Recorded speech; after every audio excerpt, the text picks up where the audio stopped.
2024 നമ്മുടെ വിജയത്തിന്റെ ഒരു തുടക്കം ആരംഭിക്കാം. അത് നമ്മുടെ അർജുനിലൂടെയാണ് ഈ വിജയം നമ്മൾ സാക്ഷാത്കരിച്ചെടുത്തത്. 2024 ഇനി തുടർന്നുള്ള വർഷങ്ങളൊക്കെ നല്ലൊരു വിജയം എന്തായാലും ഉണ്ടാവും. അത് നിങ്ങളുടെ ആയിരിക്കണം. ജോബ് നോക്കിയിരുന്നു, അതൊന്നും നമ്മുടെ തെറ്റായില്ല.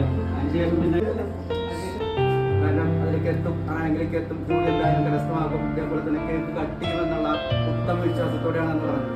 അവർ ആ വാക്ക് പാലിക്കുകയും അവരുടെ ഡ്രീം ഇവിടെ റിയലൈസ് ചെയ്യുകയും ചെയ്യും. ഈ കൂടുതൽ കാര്യങ്ങളൊക്കെ അർജുൻ പറയും. ഇങ്ങനെയാണ്